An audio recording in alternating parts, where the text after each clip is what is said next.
You're listening to Living Full Out with Nancy Solari. As a successful motivational speaker and trusted life coach, Nancy knows how you can live the life you want regardless of the challenges you face. Although she's legally blind, Nancy's mission is to inspire others to overcome obstacles and live life full out. Call in at 800-333-0001 to ask Nancy for advice on topics such as relationships, finances, business, health, and more. Just call 800-333-0001. Once again, that's 800-333-0001. And now, here's Nancy. Hello and welcome to the Living Full Out Show. I am Nancy Solari, and today we're going to be talking about when we get frustrated in life. Let me think. Nothing gets us frustrated, right? Of course, so many things do. And when they do get us frustrated, we sometimes have a meltdown, we get agitated, we get anxious, we get sad. So many emotions can come from just feeling as though we don't have hope, we don't have solutions. And so today we want to conquer feeling frustrated and learn how we can move past that and get more hopeful and live our lives full out. We're going to be taking your calls as well. The number to call in is 800-333-0001, 800-333-0001. Also, we want to hear from you. If you're inspired by today's show, definitely go ahead and reach out to us. That email address is connect@livingfullout.com. Again, connect@livingfullout.com. And if you have an inspirational story and you think that our audience would benefit from that, we'd love to hear that story. We'd love to know, what you've survived, what you've overcome. And again, you can email us at connect@livingfullout.com. And then after this segment, you want to stay tuned for our inspirational guest. We have Elyn Saks today. He's going to be talking about her journey with schizophrenia. Really fighting off those demons in her mind and the paranoia and how she got through that and found balance in her life, how she got past feeling frustrated and into a more hopeful place, being surrounded by friends and family and even building a life to support still being schizophrenic today and how she manages that. But once again, we will be taking your calls as well. And again, when we think about being frustrated, it's so important to identify what is the source of that pain. What is causing you to spiral out of control, to feel as though you don't have any hope? I know several times for me, I'll get frustrated when I can't see something. Again, being legally blind, it's what do I do? How do I read something that I can't see? And not everything comes with auditorial instructions. Well, I've learned over time to contact a friend, contact a family member. I'll FaceTime someone on my iPhone and see if they can read it for me. I've even found computer programs that I can use to share my screen with someone else. So where there's a will, there's a way. We always have to believe that. We're going to go to the phone lines now and talk to one of our callers. Hello, welcome to Living Full Out Show. Hello? Hi, thank you for calling. How can I help you today?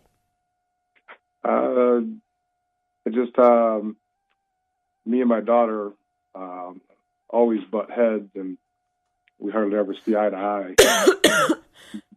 22 years old, and we both have a strong personality, so how can we call it a truce? You know what? Remember, she is your daughter, right? Yeah.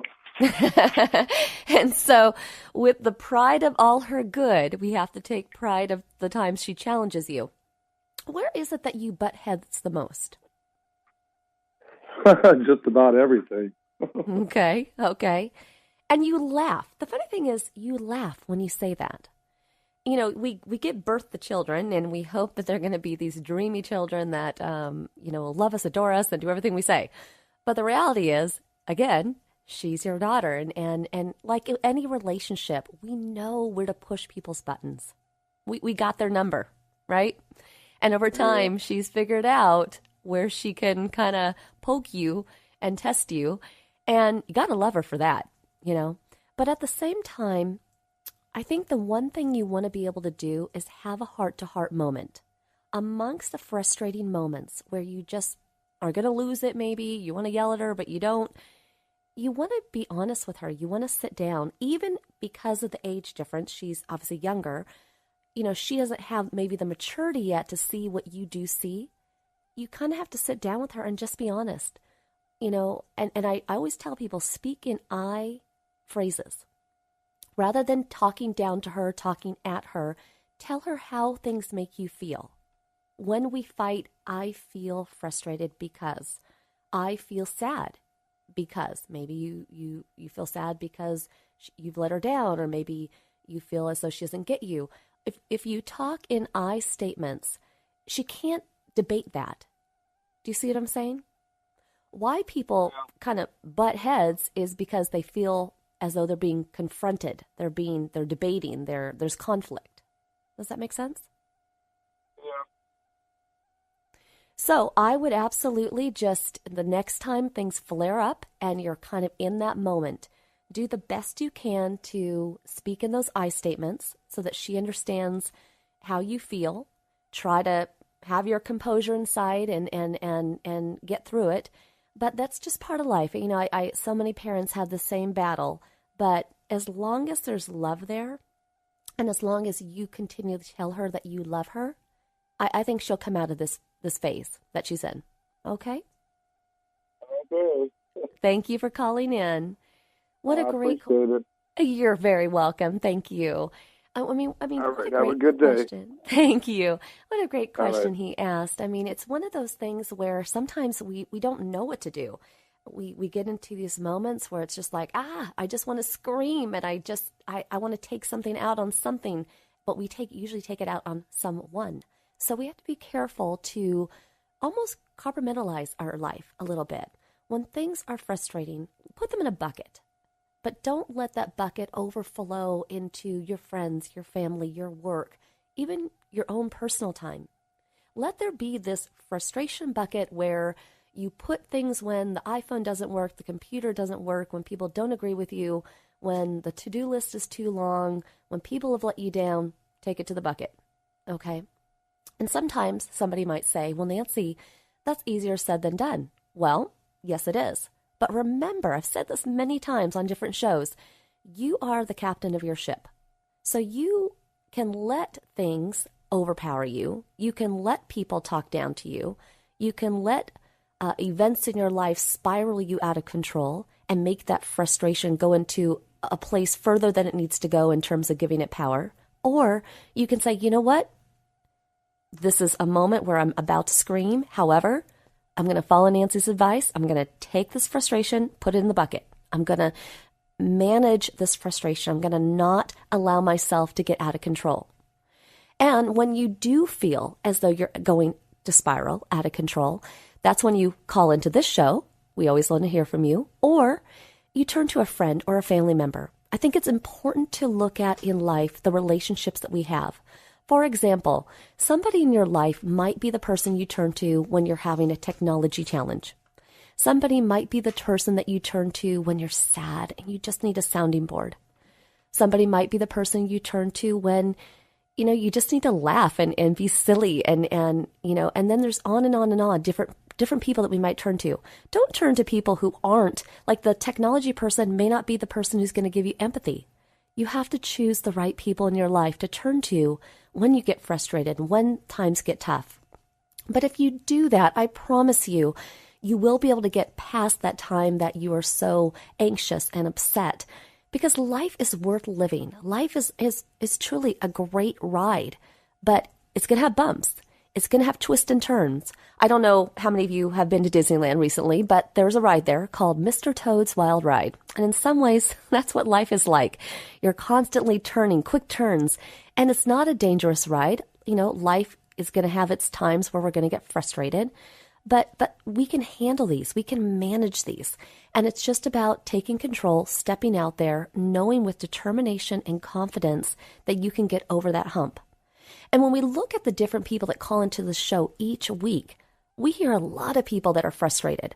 They feel as though people are blaming them. They feel a little bit jaded. They're jealous. They're sad. They're worried. They're anxious.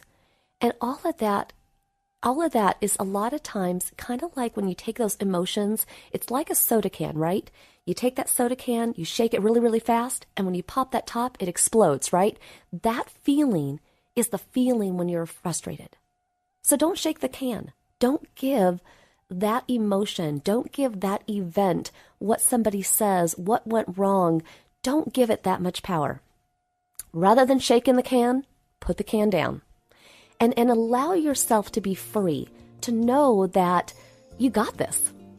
Things can be managed, things can be sorted out, negotiated, and so forth. And again, each week we love to hear from you if you have any further questions. So when we come back, though, we're going to be joined by our inspirational guest today, Elyn Saks.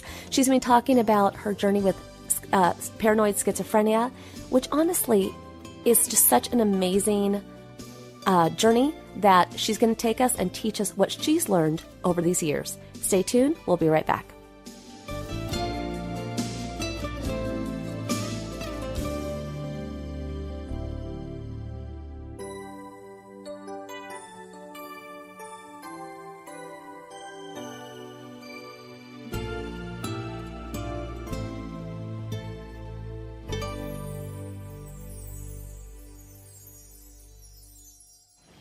Dad, this is fun. I didn't think I'd like kayaking. Well, I'm glad you enjoyed it, but I think it's time to head back in. Okay.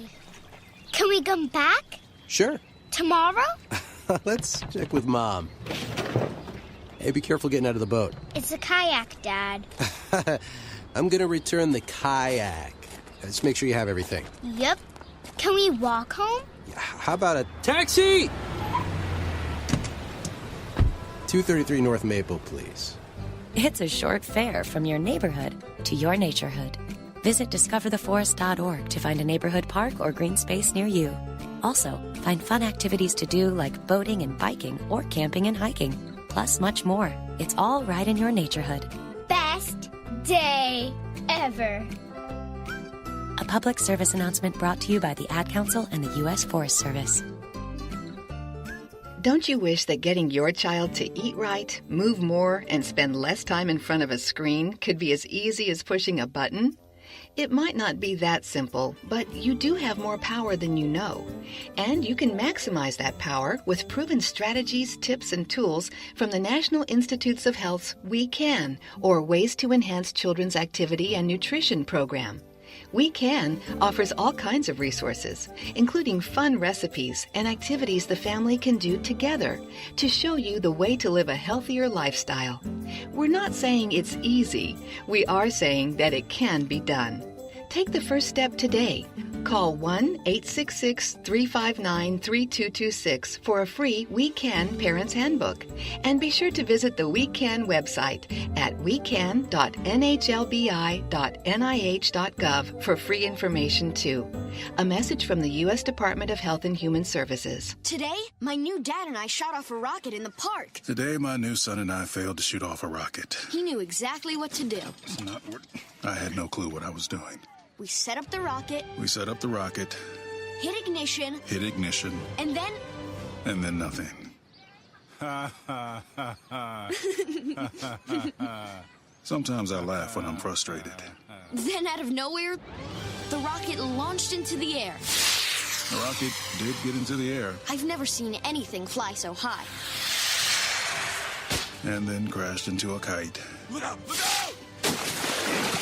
And then the pond. I'll never forget that day. I'll never forget that day, even if I tried. You don't have to be perfect to be a perfect parent. Thousands of kids in foster care will take you just as you are. For more information on how you can adopt, visit adoptuskids.org. A public service announcement from the U.S. Department of Health and Human Services, Adopt U.S. Kids, and the Ad Council. When I was little, I didn't talk for a long time. I liked things to always be the same. Anything new or different would scare and upset me. I was very sensitive to lights and sounds. It was almost like I had bigger eyes and ears than everyone else. So I built secret hiding places where nothing could get in. I didn't like looking people in the eye. It made me feel uncomfortable. I'd throw big tantrums over little things like when my socks didn't match. Sometimes I'd do the same things over and over. Until one day, I found out I had autism. My family got me help. Slowly, I learned how to live with it better. You can see signs of autism in children as young as 18 months. Early intervention can make a lifetime of difference. Learn the signs at autismspeaks.org/signs. Brought to you by Autism Speaks and the Ad Council.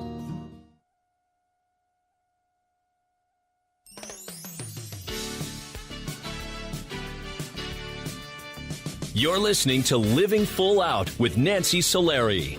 A professional motivational speaker, Nancy can help you overcome obstacles and start living full out. Call in with questions live at 800-333-0001. Once again, that's 800-333-0001. And now, here's Nancy. Thank you for joining us. I'm Nancy Solari, and this is the Living Full Out show. And today we're talking about when we're frustrated in life, when things are just not going our direction, when we feel hopeless, out of control, and on and on and on.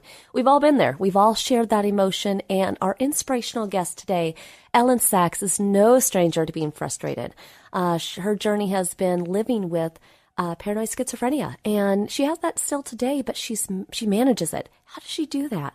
How did she figure out to understand and know her mind and her body to do that?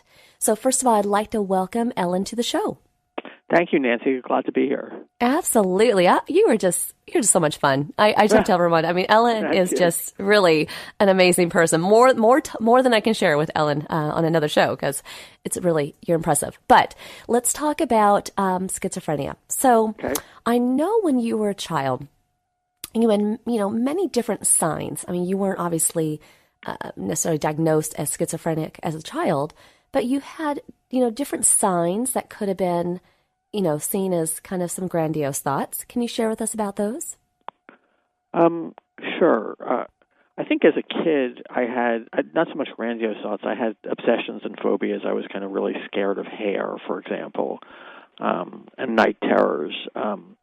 I had some paranoid ideas. I felt like a man was standing outside my window ready to break in and hurt or kill us all. And walking to the window and looking out and not seeing anything didn't persuade me otherwise. Oh, he was just hiding when I did that. And that lasted for a long time. I think a lot of kids have fears. There's the, monster in the closet and that kind of thing. But mine was just kind of persistent and intractable. And those made you very anxious, very scared as a young child. Absolutely. I was scared out of my wits. Yeah, and then as you grew up into your teens and early 20s, I mean, you had other times, like one where you were pretending like you could fly or something like that. That's right. Yeah. So when I was a freshman at college at Vanderbilt, it was all snowy out. I put a blanket, as a cape on my back and started running around saying, "I can fly, I can fly." I mean, even more distressing, when I was a teenager, I had my kind of first psychotic episode. I had read Sylvia Plath, and it spoke to me as it does to many teenage girls, and I one day just got up in class in the middle of the day and started walking 4 or 5 miles home, and I felt like the houses seemed very bizarre and meaningful, and then they started sending me messages: "You are special, you are especially bad, repent, stand still." I didn't hear the words as literal voices, but I knew they were thoughts that were put into my head by the houses. So I had an early psychotic episode, and then was kind of, pretty well until I, quote, officially broke down at Oxford, my first year in Oxford in 1977. Well, and tell us about that epic time when you broke down, because everybody has that moment, but for you, this has been building, this loneliness, this anxiety, all kind of came together at one time. And what happened? What were you feeling? The loneliness and what? Like the loneliness, the anxiety, all of that. Okay, yeah. That all brought you to this moment. So what was your feeling, your emotion at this point? I guess when I first broke down in Oxford, it was severe depression with mild paranoid features, which is actually often how schizophrenia starts. I mean, it may be that you get the depression because you sense your mind is falling apart. I'm not sure what the mechanism is. So I was very depressed. I thought it was such a bad person that I didn't deserve to eat. So I was really thin. At 5'10", I was under 100 pounds. And I started having ideas that people were laughing at me behind my back, which might have been true because I looked kind of a sight walking around the Oxford campus, kind of talking to myself and gesticulating. So that's how things started in Oxford, and over time, the illness developed into a more pure thought disorder rather than a mood disorder. Well, and you were afraid to tell people what was going on. I mean, you were afraid. It's sort of like someone hiding from their cardiologist that they're having chest pain. Right. I didn't want people to look down on me or to deride me or think less of me. And, there are all those stigmatizing ideas around mental illness that kind of deter people from accepting and getting care. Well, and you did eventually get hospitalized, actually twice. Twice in England and then once in America. Exactly. But when you were in England, weren't you also burning yourself? I was, yeah. Mm-hmm. I had a fantasy that I was getting commands from these creatures in the sky to hurt myself, to burn myself. And I desperately didn't want to do it, but I didn't feel like I had any choice. So, self-injury can have multiple etiologies. It's very common for, quote, borderline people to self-mutilate in an impulsive way. For me, it was more of a psychotic thing, a kind of delusional thing about something that I had to do, or it wasn't clear what was going to happen if I didn't, but something horrible would. So I did that, for a couple of years, and then somehow managed to stop doing that. Now, you were finding that when you were hospitalized, that the therapy, the talk therapy, the different, medication that they were giving you, that did help, right? Yes, it did. In the beginning, I was given talk therapy and antidepressants because, as I said, my illness started off looking like depression. And over time, I was suggested that I get on the antipsychotics. I had a very, very tortured relationship to medication for years. I spent, 10 or 15 years doing my best to get off meds. My feeling was, if I could get off meds, I could prove that I wasn't really mentally ill, that it was all some terrible, terrible mistake. So I kept trying and trying and trying. And it was very, very difficult. Once I accepted the need for medication and stayed on it consistently, my life got much better. So I'm kind of a convert.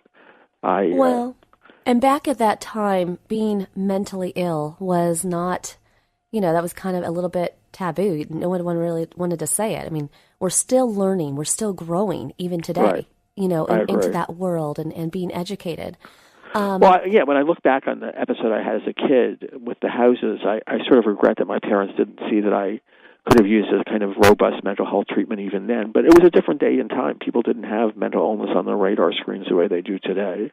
Well, and you were being kind of secretive, too, because wasn't this kind of a secret for you? Yep. Absolutely. Yeah. I knew stigma, and I didn't want people to think that I was ill, and I just hid it. I have a friend who's bipolar, has written a book called Manic and a couple of other books, or one other book, and she was a lawyer. And we talked about passing as normal, so that we kind of passed.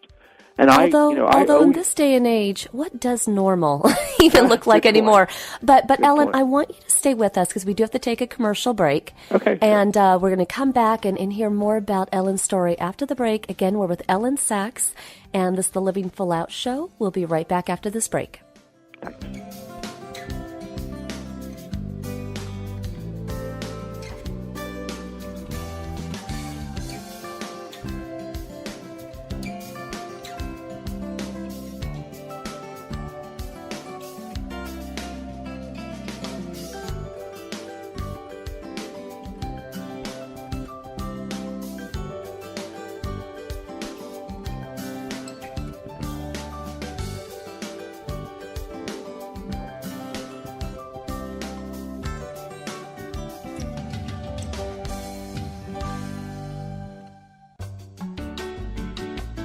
You're listening to Living Full Out with Nancy Solari.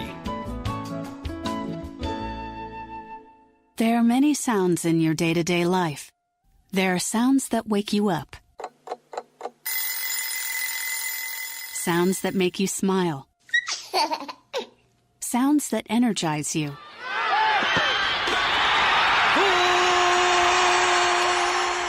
And sounds that help you relax. But there are some sounds that can alert you to danger and can help save lives. Wireless emergency alerts, now on many mobile devices, use a unique sound and vibration to bring you information about severe weather events, Amber Alerts, or other emergencies in your area. With critical information from local sources you know and trust, you can be in the know, wherever you are. For more information, visit ready.gov/alerts. Brought to you by FEMA and the Ad Council. Keyboard Cat, Hamilton the Pug, and Toast Meets World. These are some of the internet's most beloved pets. With millions of YouTube views, shares, Instagram likes, followers, and fans across the globe. But what do all these amazing pets have in common? Their stories started in a shelter. Start your story. Adopt a dog or cat today. Visit theshelterpetproject.org to find a shelter or adoptable pets near you. Training that pet to play the keyboard? Well, that's entirely up to you. Visit theshelterpetproject.org and hear more about Hamilton the Pug, Toast, and Keyboard Cat's amazing adoption stories. Start a story. Adopt a shelter or rescue pet today. Your perfect pet is just a click away at theshelterpetproject.org. A public service announcement brought to you by Maddie's Fund, the Humane Society of the United States, and the Ad Council. As an 18-year-old, I let my mistakes kind of take over my life. I was 0.5 credits away from completing high school, and I didn't do it. 10 years later, at age 28, Jackie finished her high school diploma. When I found out that I was pregnant, I know that I had to do something for myself if I wanted to make her a better person and provide a better life for her. My family never stopped pushing for me to be better because they knew what I could become and who I could become as a person. My support team is amazing. The educational director, my sister, and even my 7-year-old daughter has just been more than the support that I could ask for. I've been given an opportunity, and I'm just thankful for it. No one gets a diploma alone. If you're thinking of finishing your high school diploma, you have help. Find free adult education classes near you at finishyourdiploma.org. That's finishyourdiploma.org. Brought to you by the Dollar General Literacy Foundation and the Ad Council. What if I could tell you that a full-blown wildfire was going to occur tomorrow right where you live?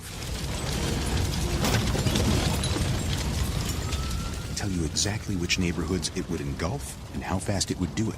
The first thing you would do is talk with your loved ones and make a plan today. It's true, I can't tell you a wildfire will strike tomorrow, but shouldn't you make a plan anyway?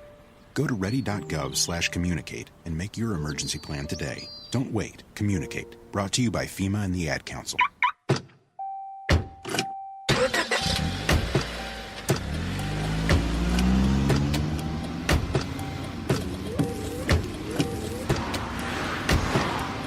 Driving has a rhythm all its own.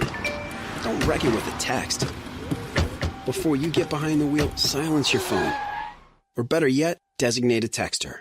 For more text-free driving tips, visit stoptextstoprex.org. Brought to you by the Ad Council and the National Highway Traffic Safety Administration.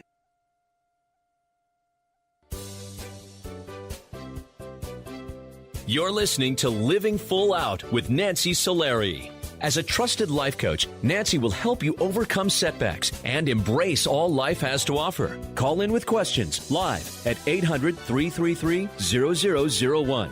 Once again, that's 800-333-0001. And now, here's Nancy. Welcome back to the Living Full Out Show. I'm Nancy Solari, and today we're talking about being frustrated and how we can move past that to finding solutions in our lives. And you know, that doesn't happen quickly because life is lived, right?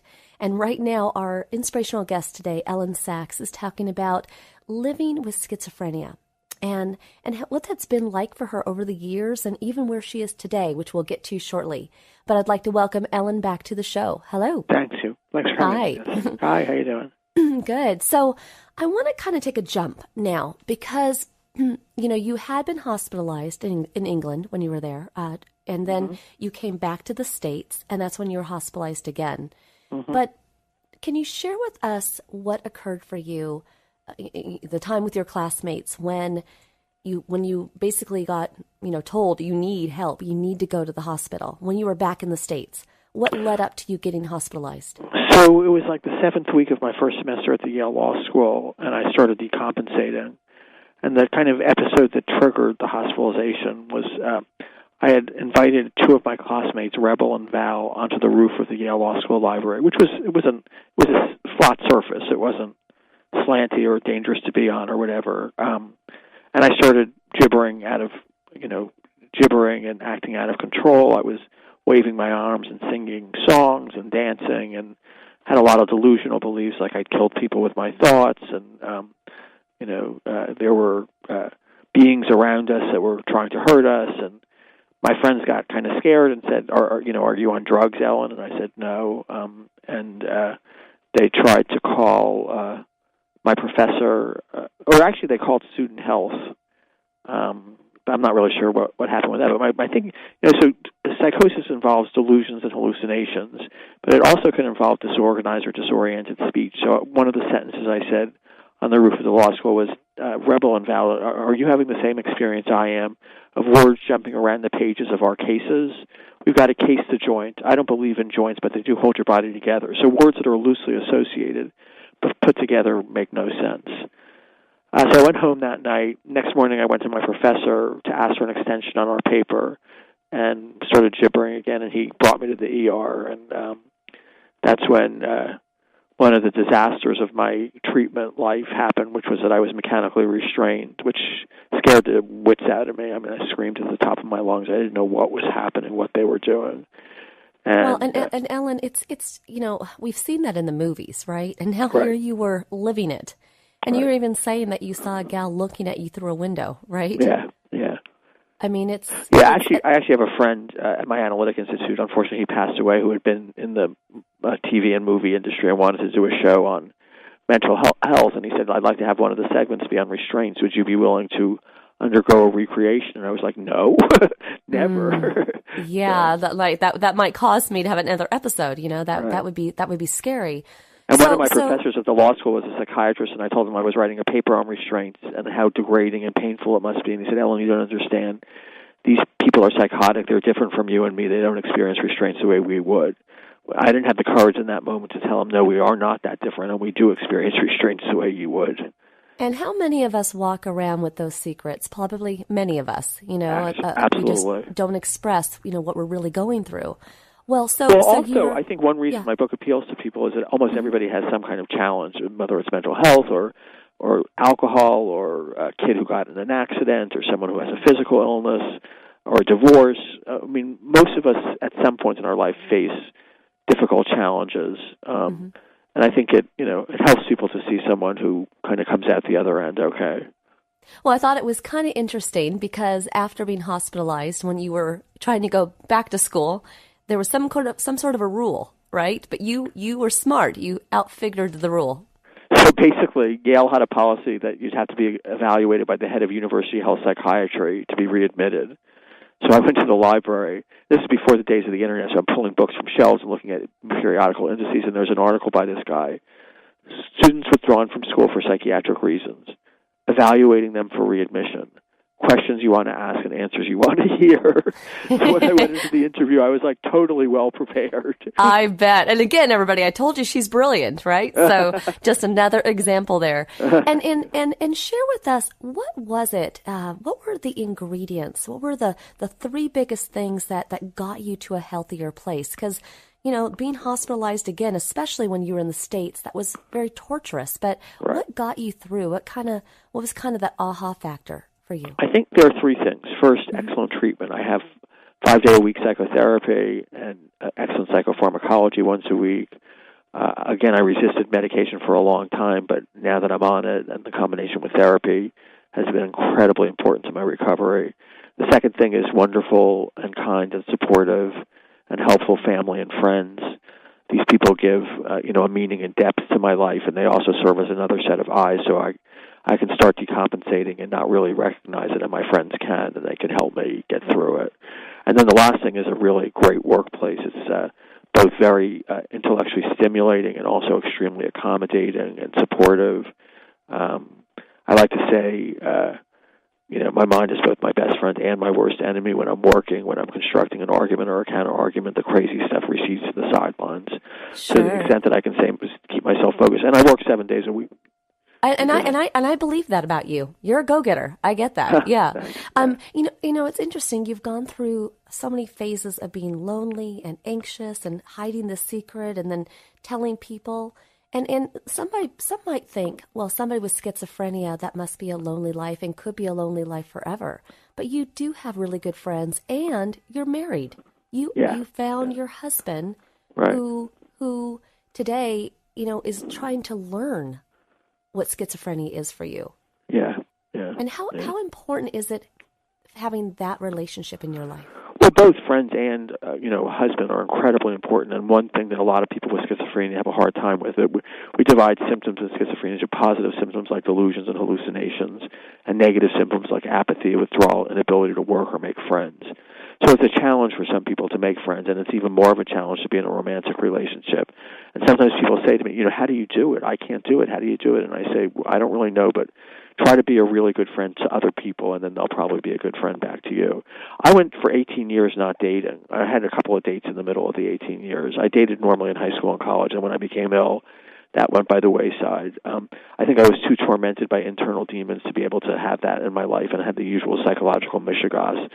But then after the 18 years, Will and I started going out. There are some funny stories around that, but you did eventually find someone that got you, someone that listened and understood. And I'd like you to share, so what is the title of your book? It's called The Center Cannot Hold, My Journey Through Madness. Okay. It's based on a line in a Yeats poem called The Second Coming. It's things fall apart, the center cannot hold. But to me, it connotes my center not holding, sort of my psychic integrity being challenged. Right. And so everybody, really, it's a fascinating book. It's interesting, when you were coming out with that book, many people said to you, Elyn, don't do that because it's going to ruin your career. You're going to be known as the person with schizophrenia. And how did you manage that? Well, my friend said I'd become known as a schizophrenic with a job. Right. Yeah. But what was it within you? I mean, again, all that loneliness, all this anxiety, all these times where you had to pretend, and now you weren't going to pretend. You're putting down the gauntlet. You're like, I'm tired of being frustrated. I'm going to be Elyn Saks. I'm great. Right. Where did that come from? I guess a lot of therapy around the, quote, narcissistic injury of having a mental illness. So it's very painful and, makes for terrible feelings. And you kind of want to hide it, and you don't want to share it, and you want to pretend it's not real. But it is real, and the best way to handle it is to actually just accept it as part of you, but not the whole of you. And, sort of go on with your life with the healthy parts and try to keep the unhealthy parts kind of to the sidelines or at bay. Mental health has this, it's a word, but it categorizes a lot of different disorders, right? How does somebody know when they're schizophrenic versus bipolar versus manic versus... You mean, how do you know depressed? That? Yeah, obviously you get diagnosed for it, but what is it about schizophrenia, for the most part, that stands out to you, having lived it? Well, schizophrenia is a kind of thought disorder versus a mood disorder. Like manic depression, you have high moods and low moods. Schizophrenia is a thought disorder. You get confused thinking. So your thinking could be delusional. You can have fixed and false beliefs that don't respond to evidence, and you can have false sensory experiences like hallucinations and disorganized speech to the point of incoherence. As I said, a lot of people have negative symptoms like apathy, withdrawal, and inability to work. And a lot of actually the burden of schizophrenia resides in the negative symptoms because we have pretty good medication for the positive symptoms and not much for the negative symptoms. So for me, if I were to describe what a psychotic episode is like, being mindful that everybody becomes psychotic in her or his own way, I would say it would be like a waking nightmare, where you've got all the bizarre images, the fear, the terror. Only with a nightmare you can sit up in bed and open your eyes and it'll all go. And with a psychotic episode you can't. It's just relentless. Wow. I think the prime affect in the psychotic episode is utter terror. Mm-hmm. Well, actually, Elyn, one of my doctors once said to me, I think you're talking in a scary way because you're scared. So the violence is the defense against fear. And I think that's probably true of a lot of people. Well, and sometimes, mentally ill or just our everyday thoughts, they can be scary, Yeah. And I want to thank you for today, your courage to be here with us. And thank you. Really such a great interview. And you've taken times when you were frustrated and you got past it, and you're thriving, you're living full out, and I'm proud of you. I am just going to give you a huge hug through the airways here. I am proud of you. Thank you so much. Absolutely. Thank you so much for being on the show today. Okay, take care. Bye-bye. Thank you. So that was Elyn Saks, and what a great interview because, I don't know how you all feel about mental health, but I feel like it's one of those things where I do have so much compassion for those going through it. I feel like there's a lot more that we can understand. And just asking questions to people like Elyn who have lived it And I encourage you, if somebody in your life is dealing with a mental health condition or maybe they're scared they might be, ask, be of support, reach out to them, go with them to the doctor. But really, that's what Living Full Out is about. Get past being frustrated and get into a place of confidence and taking action in your life. When we come back, we're going to be taking your calls. Again, this is the Living Full Out Show. I am Nancy Solari, and that was Elyn Saks, our inspirational guest for today. We'll be back.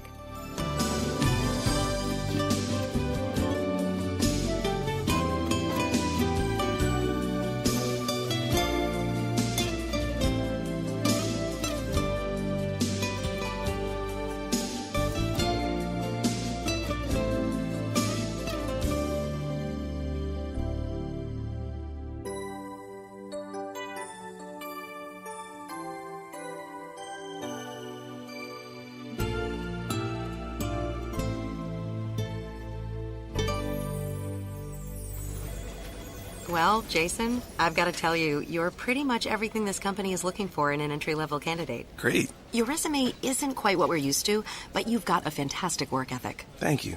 And I'm impressed by how you carry yourself. So, should we talk about the job? What? The job? Oh, sorry. Yeah, I have no way of recruiting or even meeting you. This interview didn't happen. It may sound ridiculous, and that's because it kind of is. There's a huge pool of talent your company is missing out on. Meet the grads of life. Who are they? Talent worth knowing about. Young adults of unique determination and experience. An ideal fit for your company in an entry-level position, internship, or even mentorship. They might not have every qualification you typically look for, but they're exactly who your company needs. Man, we really could have used him. Don't miss out on a resource many innovative companies have already discovered. Go to gradsoflife.org to learn how to find, cultivate, and train this great pool of untapped talent. Brought to you by the Ad Council and gradsoflife.org. The following message is about Medicaid and CHIP, free or low-cost health coverage for kids and teens. Enrollment is open year-round. Hey, voice lady, give me the mic. Okay. Hey, DJ, let's switch up the music. That's better. So listen up, moms and dads out there. There are these programs called Medicaid and CHIP. They offer free or low-cost health coverage for kids. Things like doctor and dentist visits, prescriptions, and shots are covered. All the stuff that keeps kids like me healthy and in charge. So, as you can tell, a covered kid is a confident kid. And it means confident parents, too. To learn more about affordable health coverage for your family, visit healthcare.gov or call 1-877-KIDS-NOW. That's 1-877-543-7669. Yep, you could do something big for your family today because enrollment is open year-round. This has been a message from the U.S. Department of Health and Human Services. And Sophia.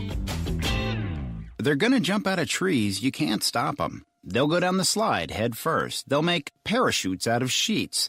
They'll balance on things that are impossible to balance on, like the back of a couch or a windowsill or a scooter seat. They'll run with sharp objects. They'll run into walls. They'll climb things that won't hold their weight. They'll put their fingers in places where they could get smashed. They'll drive their tricycles down steep hills. They'll bounce balls off their faces. They'll step on each other. They'll jump on each other. They'll invent whole new ways to put themselves in jeopardy. But one of the most dangerous things kids will do happens while they're sitting perfectly still. Kids who ride in a car without a booster seat are much more likely to suffer serious or fatal injury during a crash than kids in boosters.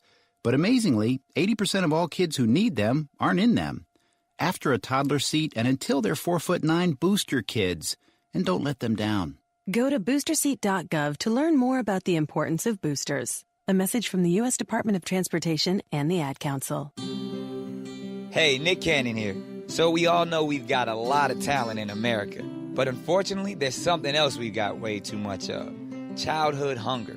17 million kids struggle with it in this country. That's why the Feeding America nationwide network of food banks gather surplus food to give hope to hungry kids and their families. Join me in supporting Feeding America and your local food bank at feedingamerica.org. A message from Feeding America and the Ad Council. We're your pets, and this song's dedicated to those people who don't have health insurance yet. Enroll, we say. We want you to be okay. Enroll, we say. Take care, people, for goodness sake. Health insurance is now affordable and covers prescriptions, hospitalizations, and preventive care. Visit getcoveredamerica.org to learn more. And take care, people. brought to you by Get Covered America and the Ad Council. There's always a way to get out of being frustrated. You have to believe in yourself. Know that you are worth it. Know that there are ways and people to help you get to a place where you're more peaceful, where you're calm. So being frustrated is just one of those moments where you have to just acknowledge the moment, find out what it is that's making you feel frustrated, and then handle it. And if you can't do that yourself, reach out to someone else. It's all about living your life full out.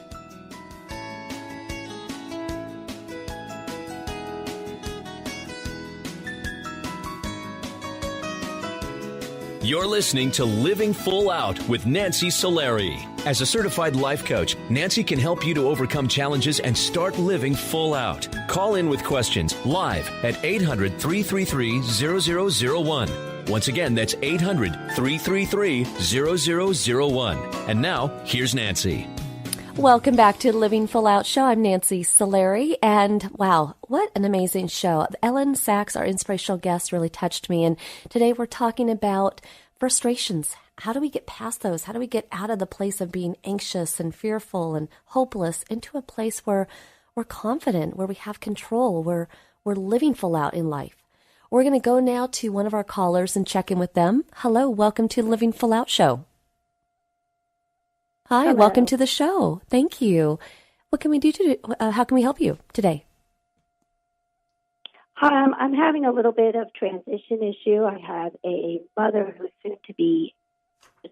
who is physically in amazing shape, however, does suffer from early onset of dementia. We're in the process of moving her and looking for some ways to make that transition easier because the dementia does play a role. And she forgets, and she's gets a lot of anxiety because of it all, and just looking to find some ways to make that a little bit easier. Well, good for you to be calling in and loving her that much, right? With her dementia... Yeah, she's amazing. Yeah, my mom is one of my best friends, so I'm right there with you. But with her dementia, does she recognize people? Like, she understands who everybody is? Like, how far is she into it? No, she's only early on stages. Okay. And it's mostly instructions that becomes forgetful, but she's well aware of her surroundings. Is she excited for what's coming? Or is she fearful? She is. She's excited. Okay. So what you want to do to make her feel comfortable is have her, as much as she can or wants to be, have her be a part of that process. It's whenever we make change in our life, some people obviously adjust to change better than others, but whenever we make a change in our life, it's about feeling comfortable along that way. So somebody might want something packed a certain way where they know where it is, or they can get to it easily. Or somebody might want to see where they're going or what it's going to look like, or they might want to know that they're going to have support, that they're not going to be alone. So I think it's just really about finding out from her, she's excited for what's coming ahead in her life, but where is she nervous? Does she have any nervous feelings? Is she fearful about anything? Just asking her, Mom, I just want to check in with you. I just want to see, what can we do to make, any changes coming in the future easier for you? And then let her talk. Oh, that's great. That's great advice. Thank you. Yeah, because a lot of times we get into the place of assuming or, thinking that we know what somebody else is going through. And when you get into that assumption world, that gray zone, we usually miss the mark. It's usually much better just to come right out and in a loving way ask them, what are you most excited about? What are you anxious about? How can we make any changes coming up easier for you? And then let her talk.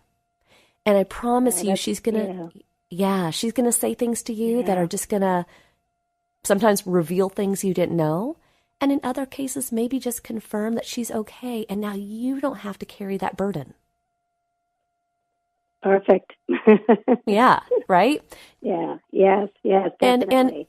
And truly, I'll be thinking of you and your mom because I know dementia's hard. And the best thing that you can do is just do what you're doing now, which is just standing beside her and looking out for her. And that's what it's all about.